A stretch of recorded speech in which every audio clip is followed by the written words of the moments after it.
இப்போது நம்ம பார்க்க போகிறது வந்து 3 மார்க் கொஷினுடைய லேண்ட்லாவில் இருக்கிற 3 மார்க் கொஷின்ஸ். இது எல்லாமே முக்கியமான கொஷின்ஸ் தான் உங்களுக்கு கொடுத்துருக்கேன். தமிழ்லேருந்து இங்கிலீஷ் ரெண்டுமே நான் உங்களுக்கு புரியும்படியாக கொடுத்துருக்கேன்.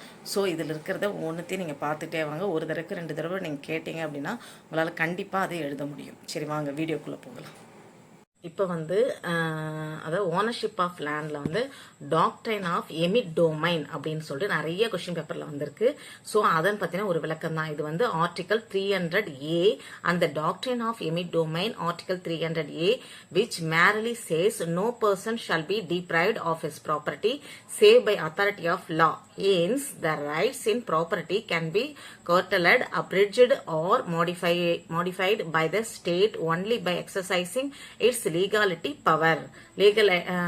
legislative power அப்படின்னா கட்டுரை 300A மற்றும் புகழ்பெற்ற டொமைன் கோட்பாடு பிரிவு 300A எந்த ஒரு நபரின் சொத்தையும் சட்டத்தின் அதிகாரத்தால் இல்லாமல் இழக்கக்கூடாது என்று கூறுகிறது. எனவே சொத்தில் உள்ள உரிமைகளை அரசு தனது சட்டமியற்றும் அதிகாரத்தை பயன்படுத்துவதன் மூலம் மட்டுமே குறைக்கவோ சுருக்கவோ அல்லது மாற்றி அமைக்கவோ முடியும் அப்படின்னு சொல்லிட்டு கொடுத்திருக்காங்க. இதுதான் வந்து டொமைன், அதாவது டாக்ட்ரைன் ஆஃப் எமிட் டொமைன் அப்படின்னு கேட்டாங்கன்னா ஆர்டிகல் 300A இருந்து இந்த ஆன்சரை தான் நம்ம எழுதுறோம். நெக்ஸ்ட் என்னன்னா land law including tenure and tenancy system அப்படின்னா என்ன அப்படின்னா land law tenure and tenancy system சொல்லிட்டு 3 மார்க் கொஸ்டின்ல கொடுத்துருக்காங்க. அப்படின்னா என்னன்னு பார்த்தா இந்த realm of land laws turnover refer to the legal status or condition under which land is held or occupied. It encompasses various forms such as freehold, leasehold and customary tenure. Tenure system dictate the rights and abolition of landowners and tenant, including terms of possession, land use, rent payment and transferability. Tenancy system one on the other land delineate the relationship between landlord, landowner and tenant occupiers or leaseholder regarding the use and occupation of land. This system establishes the right and duties of both parties, including rent payment, maintenance, responsibility and termination procedure அப்படின்னு கொடுத்துறாங்க. இதனுடைய தமிழ் அர்த்தம் என்ன அப்படின்னு பார்த்தீங்கன்னா நிழல் சட்டங்கள் துணைமுறை மற்றும் வாடிக்கை அமைப்பு போலவே செயல்படுகின்றன. துணைமுறை என்பது நிலம் எப்படி உரிமையாக அல்லது நாடுகளின் கீழ் நெறியாக உள்ளது என்பதை செய்யும் முன்னோடி அல்லது சிக்கல். இது வெவ்வேறு படிமங்களை கொண்டுள்ளது. பெரும் செய்திகளை பொருத்துகின்றது, விருப்ப செயல்களை பொருத்துகின்றது. வாடிக்கை அமைப்புகள் அதன் எல்லைகளை நில உரிமையாளர்கள் மற்றும் வாடிக்கையாளர்களின் உரிமைகள் அனைத்து நடவடிக்கைகளையும் வர விதிக்கும்.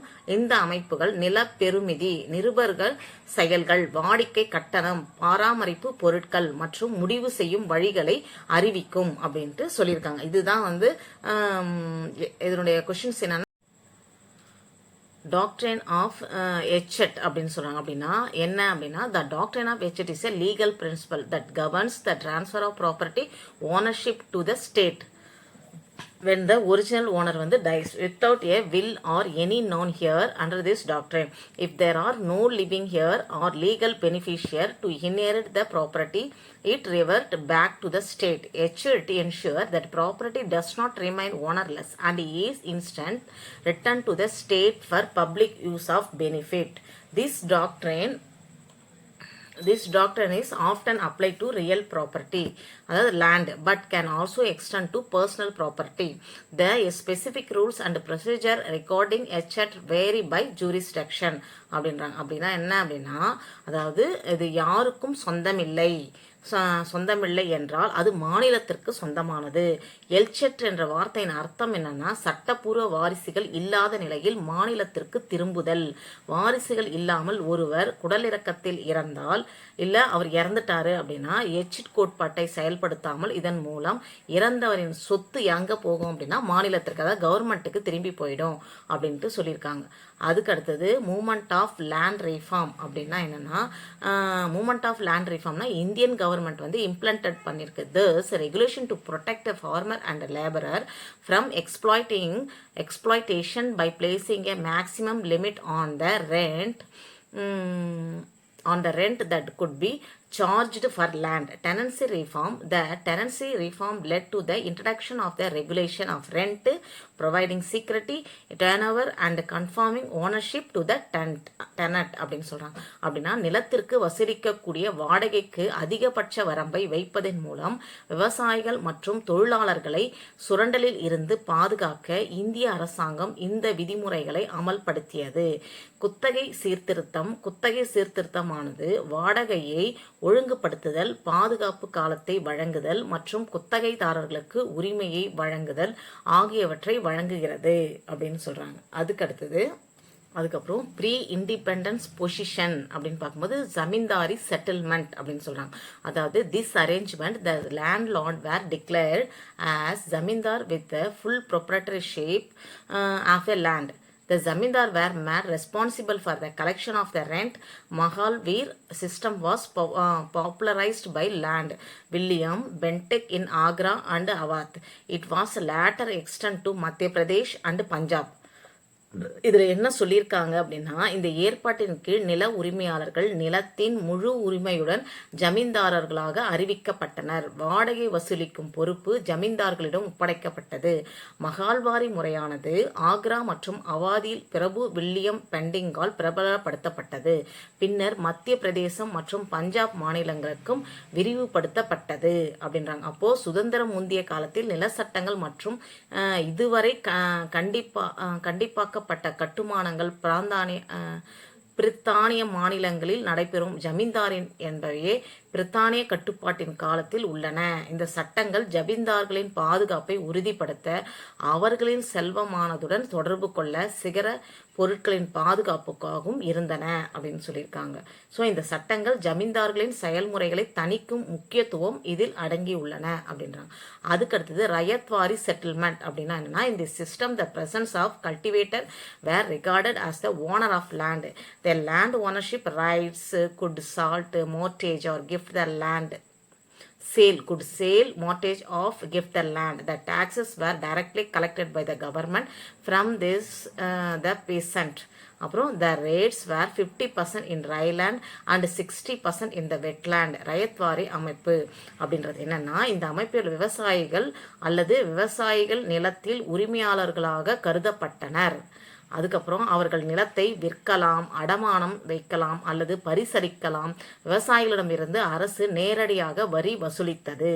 ஸோ வறண்ட நிலத்தில் 50% மற்றும் ஈர நிலத்தில் 60% விகிதங்கள் இதில் இருந்தன அப்படின்னு சொல்றாங்க. அது மட்டும் இல்ல, ரயத்வாரி படைப்பின் உரிமை மற்றும் கிராமத்தின் வாசிகளில் சட்டம் நில உரிமையை மற்றும் நில வாடகைகளை வழங்கும் வழிகளையும் நியமிக்கின்றன.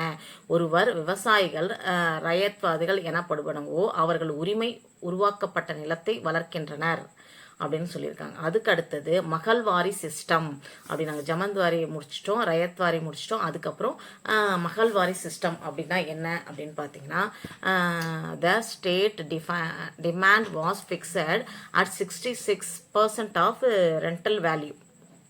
என்னன்னா rental value and the settlement was made for 30 years. அப்புறம் the Mahalwari system of land revenue under the scheme of 1833 was complained under the administration of James Thomson. The 66% rental demanded provide onerous. மாநில தேவை வாடகை மதிப்பில் 66% என நிர்ணயிக்கப்பட்டு 30 ஆண்டுகளுக்கு தீர்வு செய்யப்பட்டது. James தாம்சனின் நிர்வாகத்தின் கீழ் 1833 திட்டத்தின் கீழ் நில வருவாய்க்கான மகள்வாரி முறை முடிக்கப்பட்டது. கோரப்பட்ட 66% வாடகை கடினமானதாக இருந்தது அப்படின்ட்டு சொல்றாங்க.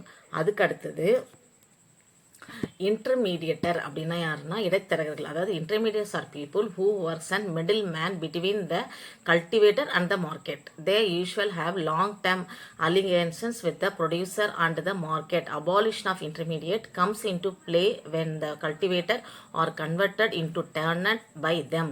இடைத்தரகர்கள் என்பது விவசாயிகளுக்கும் சந்தைக்கும் இடையில் இடைத்தரகர்களாக வேலை செய்பவர்கள். அவர்கள் பொதுவாக உற்பத்தியாளர்கள் மற்றும் சந்தையுடன் நீண்ட கால விவசாயத்தை கொண்டுள்ளனர். விவசாயிகளை குத்தகைதாரர்களாக மாற்றும் போது இடைத்தரகர்களை ஒழிப்பது நடைமுறைக்கு வருகிறது அப்படின்னு சொல்றாங்க. அதுக்கு அடுத்தது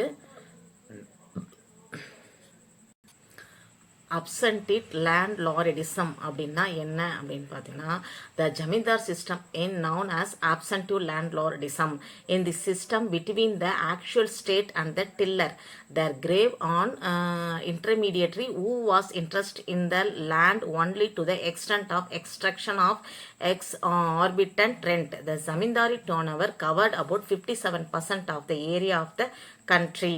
அப்போ ஜமீன்தார் முறை இல்லாத நிலப்பிரபுத்துவம் என்று அழைக்கப்படுகிறது. உண்மையான மாநிலத்திற்கும் உழவருக்கும் இடையிலான இந்த அமைப்பில் நிலத்தில் அதிக வாடகையை பிரித்தெடுக்கும் அளவிற்கு மட்டுமே ஒரு இடைத்தரகர் வளர்ந்தார். அதுதான் இன்டர்மீடியட். ஜமீன்தாரி பதவி காலம் நாட்டின் பரப்பளவில் 57% உள்ளடக்கியது அப்படின்னு சொல்லி இது முடிச்சிருக்காங்க. நெக்ஸ்ட் வந்து அதுக்கப்புறம் லார்ஜ் ஹோல்டிங் அப்படின்றது the turn over system based on lease hold is as an ownership over a land for a temporary period in order to hold a land. In this turn over system the tenant can hold that right over the land by some form of title from a particular landlord. This system of land turnover is very significant in India for crop cultivation. குத்தகையை அடிப்படையாக கொண்ட குத்தகை முறை என்பது ஒரு நிலத்தை வைத்திருப்பதற்காக ஒரு தற்காலிக காலத்திற்கு ஒரு நிலத்தின் மீதான உரிமையாகும்.